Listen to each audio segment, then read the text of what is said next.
Hey, it's Janine. Welcome to my channel. Today, I'm going to teach you guys how to start a podcast. I'm not really going to teach you guys all the ways to start a podcast. I'm going to teach you guys how I started my podcast. So stay tuned. But first, don't forget to like and subscribe and hit the little bell so that you know every time that I launch a new episode. All right, so first things first.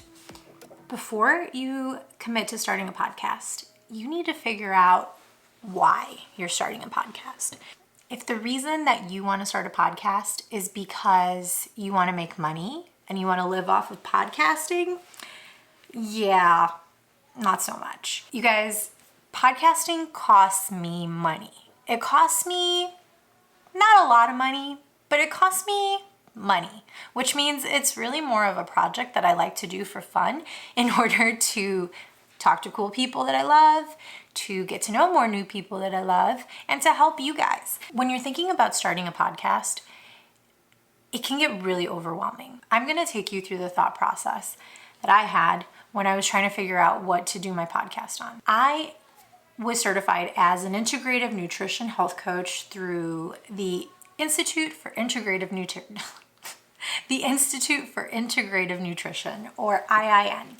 I also became a personal trainer through NASM, or NASM. I didn't know what the hell I was going to do with any of it. So I could go work at a gym, and that's pretty much it. I couldn't really figure out what else. I knew that there were other people who actually, who wrote books and who did all sorts of really cool things to turn their love of health and wellness into a career. But I didn't really know how to go about it. I also didn't know who I wanted to help, and I didn't know exactly how I wanted to help them. So I basically just was thinking for at least a couple of years that I wanted to start a podcast, had no idea how to do it or why to do it or what it was going to be about. But something that I did notice every time that I listened to a podcast is that the podcasts that I found most interesting were the ones where people interviewed experts. One of the things that I learned is that everyone is an expert in their own story. So you may not be an expert in how people should start podcasts, but you are an expert in how you did it. What I decided was that I was going to interview other people about something that I found interesting. Here's what you need to do. Number one, figure out who is it that you know.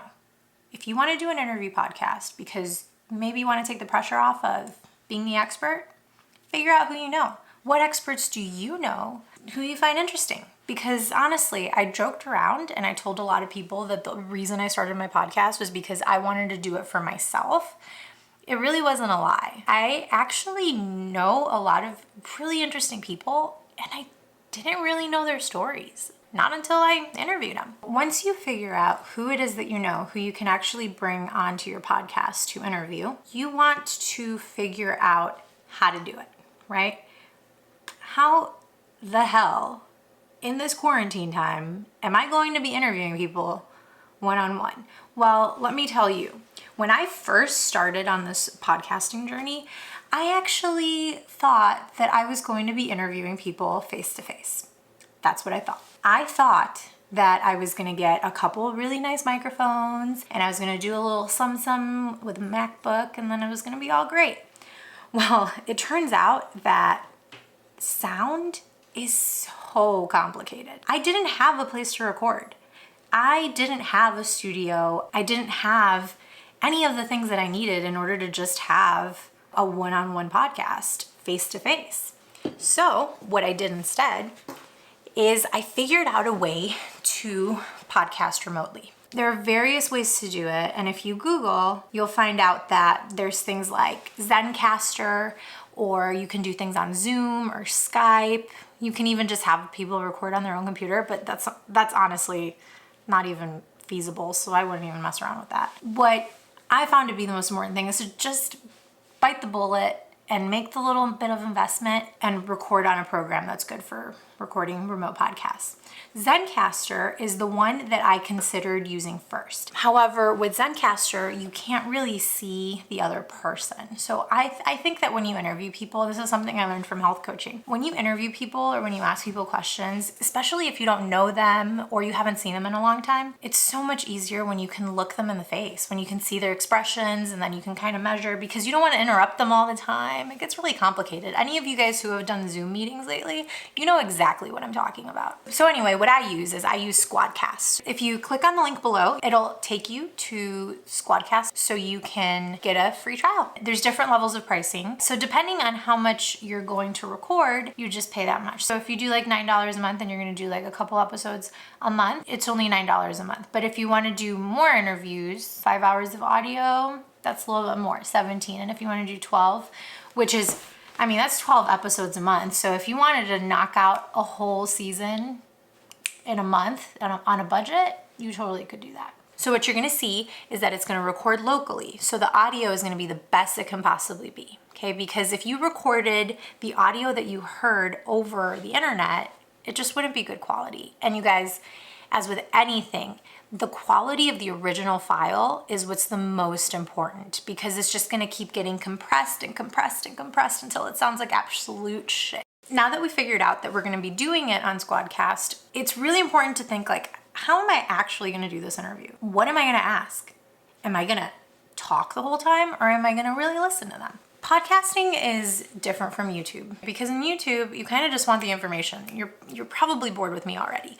When you listen to podcasts, there's a little bit more time to think. There's a little bit more time to develop your ideas, and it's a lot more personal. When you ask people questions, you want to make sure that you're listening. You don't want to just go through a set of questions and completely ignore everything they just said. It's really more of a conversation. I'll actually tie into some of the things that they said, and I'll ask them more questions about whatever they just said. One of the things that I learned from health coaching is that you ask high mileage questions. High mileage questions are going to help you connect a little bit better, and it's going to get the person talking more. Because remember, when you're doing an interview, it's not about you, it's about your guest. So make sure that you learn how to listen. So practice with your family, practice with your little brother who's annoying and just wants to tell you all about Roblox, whatever. But keep asking them more questions. That's how you're gonna connect with your guest. And that's how you're gonna get a good interview. Now, you don't always have to be interviewing someone. Sometimes if you want to add a little something like a little monologue or something like that, you can do bonus episodes now. So everything doesn't have to be part of a series, and it doesn't have to be exactly the same as the previous episode. What you can do is, if you just happen to have a topic that you are really passionate about and you want to share and it's relevant, go ahead, make it a bonus episode and just talk about it. I mean, I've done a couple episodes where I just read articles that I thought were interesting, because sometimes people just like being read to. So let's say you've already figured out your list of people that you want to talk to, you figured out how you're going to talk to them, and now you need to actually like get them on the podcast. How do you do that? Well, I just reach out to them via Instagram. That's honestly been the best way for me to do it. Like, I just shoot them a DM and I invite them on the podcast. And the best advice I can give is to make sure that you give them an option to schedule immediately, because if you set them up for multiple exchanges, people will not answer as quickly and people will not book the appointment. Okay. And that goes for literally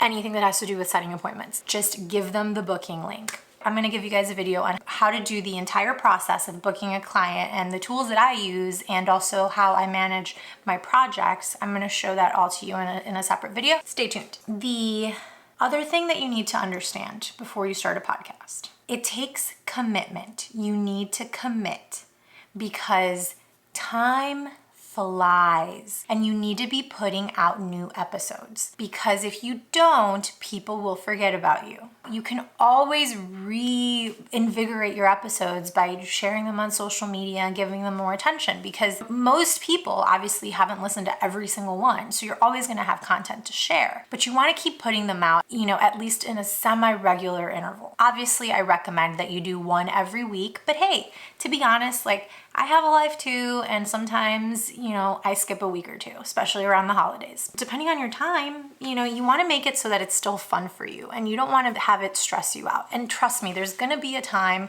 where you get stressed. Like, you're literally going to be like, oh my God, I procrastinated and now I'm going to have to put out an episode and I don't know what to do and I don't want to, and all I want to do is drink this bottle of wine and eat this chocolate and cry. Just kidding. I think I'm projecting here. But don't worry about it, okay? Just give yourself some grace. It'll be okay. People will be around when you decide to return, as long as you don't take too long, Okay, so if you need to take a week or two off, go ahead, but don't forget to share other episodes that you've already launched. That's commitment. You gotta commit. Okay? This is a long-term thing, you guys. Unless you do, just a series of like 5 episodes or something.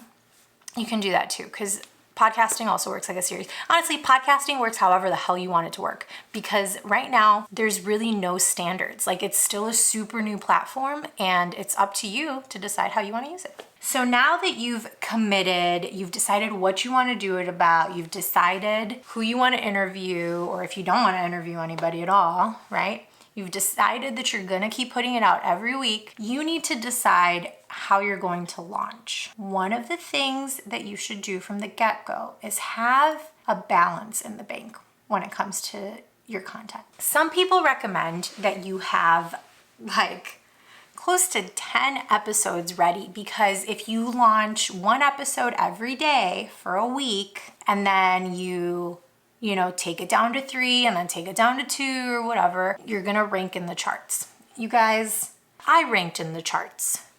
It did nothing for me, because there are so many podcasting networks and big publications right now that already have that in the bag. So the little guy, to be honest, can't compete. Don't worry about that. Instead, worry about your long-term sustainability. If you want to launch a podcast at the end of the month, make sure that you are able to have enough episodes so that you have a buffer for new episodes, because lots of things can happen in the real world, right? You could run out of guests to interview. You could have scheduling conflicts. Something could happen, some family emergency, or coronavirus happens and people just check out because everybody's day drinking.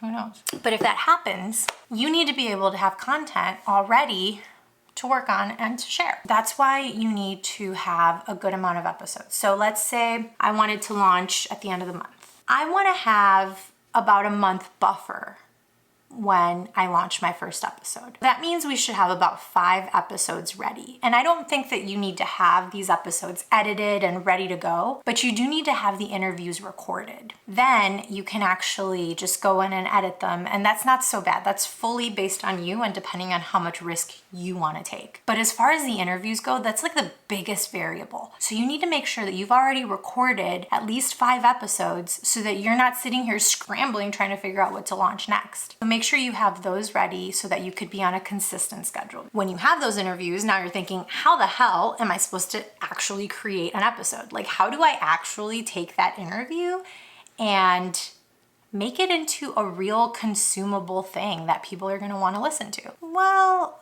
you could be really good at mixing audio and do it in GarageBand or Audacity, or I don't know, get real fancy and do it in like a video editing software like Premiere or Final Cut Pro. I don't know why you would, but you could. What I do that saves me so much time, and it basically is a substitute for the expertise that I don't have, is I use Alitude. It's amazing.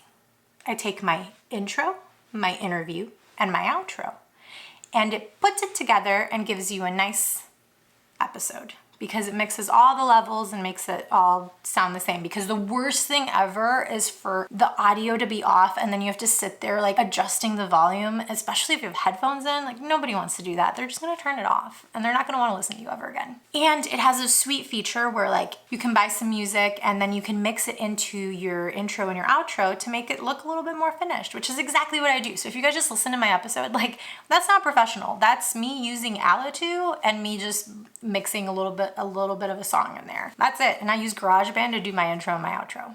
I'm also gonna give you a video for that real soon. So now we have our episode. It's ready to be sent to Spotify and Apple Podcasts and iHeartRadio and Google Podcasts and Stitcher and all the places. How? Your podcast actually has to live somewhere. You can technically have it live on your website. If you want to host your own podcast, it can basically live on your website. I don't know how to do that. Ain't nobody got time. I also heard that could be a mess because, like, for example, I have Squarespace and I think I have to pay more if I want to host things on my website. So If it's gonna be complicated and it's not made for that, like why bother? Your best bet is to actually just find a podcasting host that you pay a little bit for, but will allow you to do everything super easily. So it'll help you distribute your podcast to other platforms. I know a lot of you guys have heard of Beansprout, Buzzsprout, Anchor. I use Simplecast. All of these have their pros and cons. Some of them cost a little bit more. Some of them give you a little bit more storage. Some of them just have nicer user interfaces. I personally love simple, clean, minimalistic user interfaces. So I love Simplecast. If you click down here, you'll get a free trial for Simplecast. That's basically where my episode will live. So I'll put in all my tags, all my descriptions, all my, like my keywords and stuff. It'll also give me an opportunity to make some sweet little videos where it's called Recast, and they're just clips of the video that I could use for social media. It also gives me a little mini player that I could add to my website or wherever. I know people who use Anchor. Anchor is a free service, which was recently bought by Spotify. It also has sponsorship integration, so it means that you can monetize your podcast through Anchor. I'm not really sure where that's going just yet. So I'm hesitant to switch because I'm not really sure what Spotify is going to be doing. Kim Kardashian recently signed a deal and Joe Rogan recently signed a deal with Spotify. So it seems to me that they're going to take over because, to be completely honest, Apple Podcasts gives podcasters nothing. Like, there's no analytics. I mean, there is, but they suck. They're absolutely terrible. And which is one of the things I love about Simplecast, right? So I actually get some cool analytics and I'm able to see, how my podcast is doing. Spotify gives you better analytics than Apple Podcasts, but they're not that great, but they do at least tell you how many followers you have, where Apple Podcasts doesn't even tell you how many subscribers you have. Doesn't make any sense. If you choose Anchor, you basically don't need a lot of the tools that I use. Like, you won't need Alitu because you can technically put the episode together in Anchor. However, it can be glitchy. I tried it, you guys. I did try it before Spotify bought it. This was like August 2019. But the thing about a free service is that you're taking a risk. Anyway, that's all up to you, and you're also gonna get a video on podcasting hosts. We can talk about publishing now that we have a host. You just publish through your host. Easy peasy. Once it's there, you need to figure out how you're gonna get it out to people. Are you gonna pay for ads?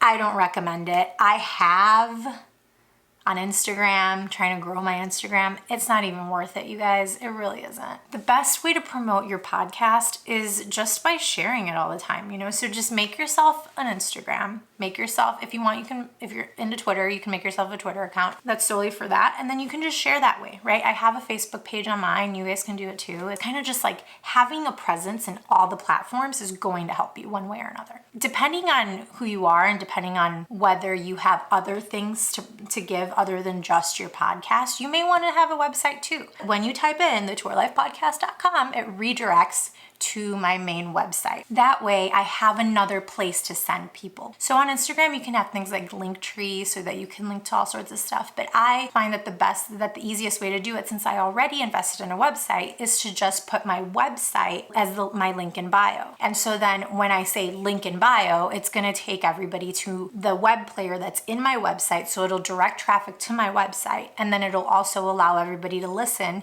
to any of the episodes directly from the mini player from Simplecast, from my host. Overall, I do think that right now is a great time to get into podcasting. Everyone has a story, and people say that the market is saturated and there's no room for me, and everybody already has a podcast on this story, or everybody already started a YouTube channel on this, whatever. That is complete and total nonsense.